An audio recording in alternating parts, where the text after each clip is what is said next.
जय महाराष्ट्र।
तर इथे आता मी श्रीकृष्णाचं दर्शन घेऊन झाल्यानंतर लगेचच 5 मिनिटाच्या अंतरावर असलेलं श्री बाबुलनाथ मंदिर इथे आलेली आहे।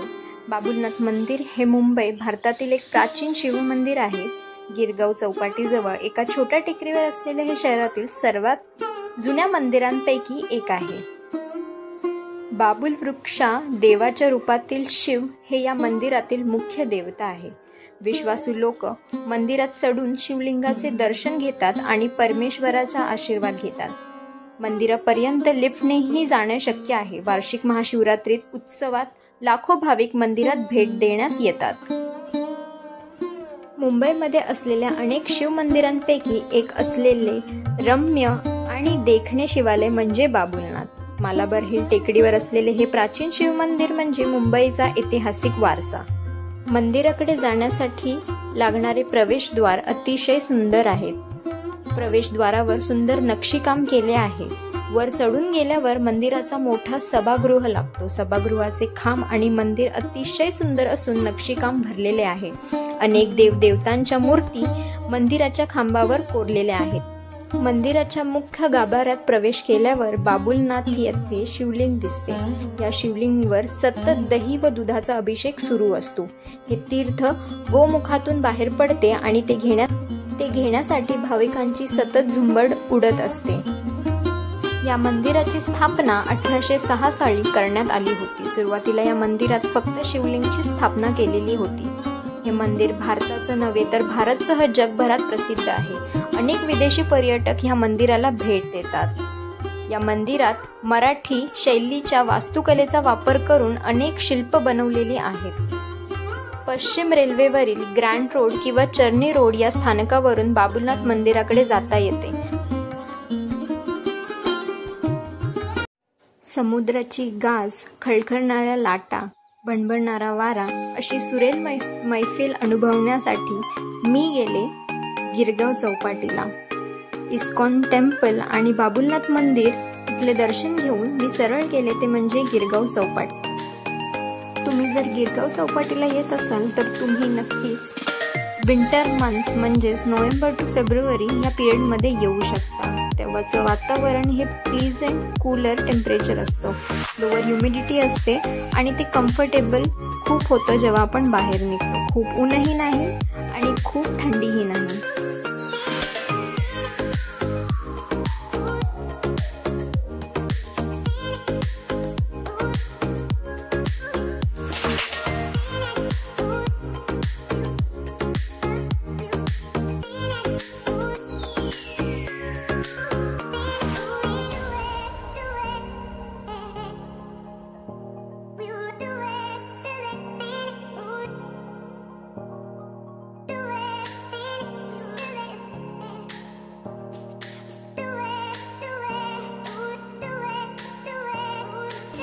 जीव की प्राण असलेलं हे गिरगाव चौपाटी कसली सुंदर दिसते.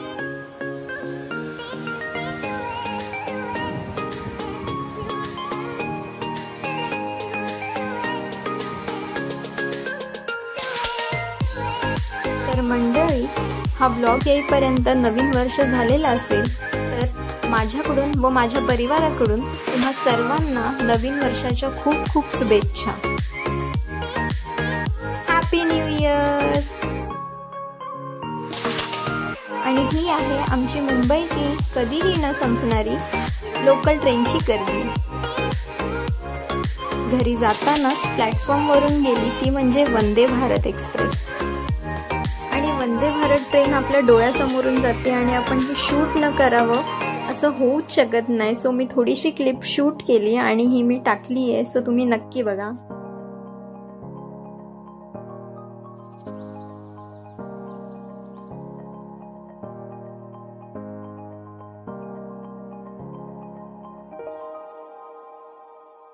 तर आली आहे मी घरी. संध्याकाळी 6च्या दरम्यान मी घरी पोचले असेल. घरी आले, फ्रेश झाले, थोडा रेस्ट केला, जेवले आणि आता मी एडिटिंग करणार आहे आजच्या ब्लॉगची. सो त्याआधी विचार केला की ह्या ब्लॉगची एंडिंग करून टाकावी. तर आजचा ब्लॉग मी इथेच एंड करते आहे. भेटूया एका नवीन व्हिडिओमध्ये लवकरच. तोपर्यंत तुमची काळजी घ्या आणि आजचा ब्लॉग तुम्हाला कसा वाटला हे कमेंट सेक्शनमध्ये नक्की सांगा. आणि हरे कृष्णा तर नक्कीच टाका. सो भेटूया लवकरच. तोपर्यंत बाय.